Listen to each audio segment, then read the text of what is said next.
Welcome back to America's Retirement Headquarters, home of the Retirement Guys formula and America's Medicare Associates with Nolan Baker, Scott Kirshner, and Chaz Price this week. 419-794-3030 is the phone number, americasretirementheadquarters.com or also arhq.com.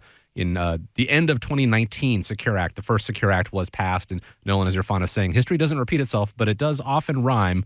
One of the final things that Congress did at the end of 2022 was pass something called Secure 2.0, a new law designed to boost participation in workplace retirement plans. So what do people need to know? What are the main features, and how does it help retirement savers?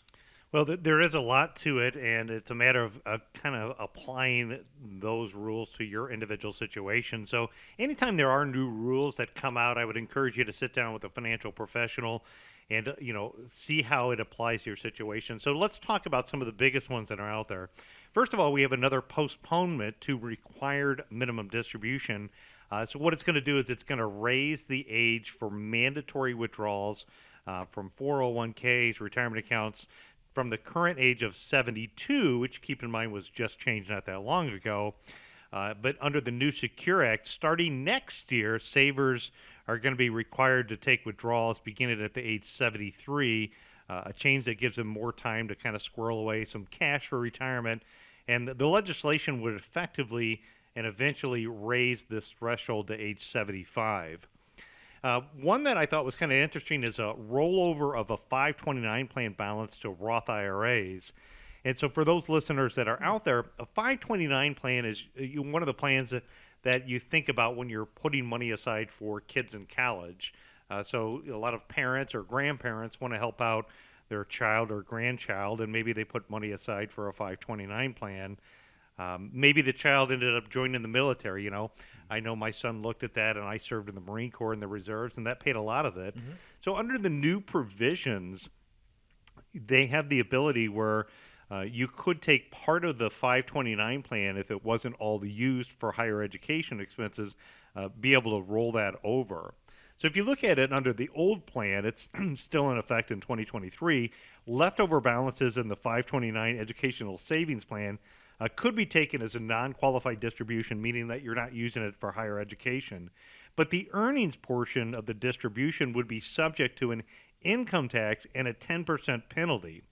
Beginning in 2024, based upon the provisions in the new law, you're allowed to roll up to $35,000 of the leftover funds into a Roth IRA. The $35,000 threshold, though, it's still going to be a lifetime limit subject to a few restrictions. You've got to, be able to meet the criteria. The 529 has had to been in effect for at least 15 years, and the funds need to move directly into a Roth IRA with the same individual who was the beneficiary of the 529 plan.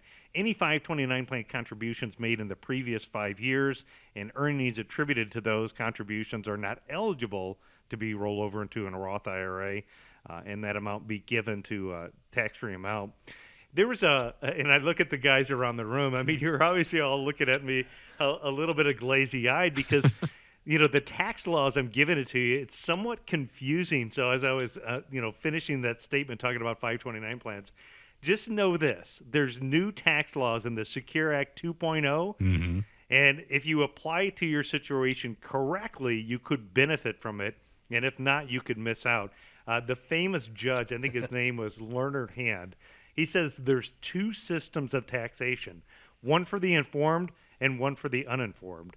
So if you feel like what I just said and you're like, wow, I'm completely uninformed about this, and if you feel like maybe the financial professional or the accountant or professional that you're working with is uninformed, maybe it's time to get informed about things. There's also a lot of big changes that go into effect for those folks who are looking for making contributions or donations to charity. So if you're a higher income earner, or if you're philanthropic minded, if you're over the age 72, depending on where you're at, if you're looking to donate to charity, there's also some new rules that went into effect. Automatic enrollment period is a new option. There's extra catch-up provisions if you're looking to try to save a little bit more based upon age. And the ability to get a withdrawal for an emergency is something that's new that's out there. So there are some new things that came out. And again, I would say find out what those things are. One of the ways that you can find out those things, come out to one of our educational events that we have coming up. In the Baby Boomers Classics and our economic update, we're going to be talking about the Secure Act 2.0, those rule changes. And that information you can sign up online is arhq.com. Click on the events tab, or again, just go over to the website, click on the events tab, and we'd love to have you come out. Yeah, the only thing I would add to that, Nolan, is I think the biggest takeaway is the postponement of the required minimum distributions. I think that's huge in the sense that it's going to give our clients, retirees, time to further convert assets from taxable to tax-free statuses, which in some cases, that delaying of the tax burden, if you're not doing a conversion, may not always be a good thing. I know you and I have both been kind of shouting from the rooftops about the advantages of converting dollars, paying taxes in today's dollar now, in the expectation that in the future taxes are going to be a lot higher. And so that's one of the opportunities I think that you could really take advantage of by working with an advisor here. Let us go through your tax situation, bring in your 1040. We'll identify if it makes sense to pay some tax now. It's almost like being at the grocery store and you see something's on sale, right? And for what the price was before, what the price is now, and generally how long the sale is going to last. Well, I think taxes are on sale right now. We'd expect them to be going up in the future. And so come in, have a conversation, get a tax analysis done, and we'll let you know if, as you said, the new Secure Act 2.0 rule to delay taking retirement distributions is actually to your benefit. You're certainly not going to go to the grocery store and say, yeah, you know what, I'm going to come back and I'm going to pay full price. I'm going to come back next week when the price goes back up.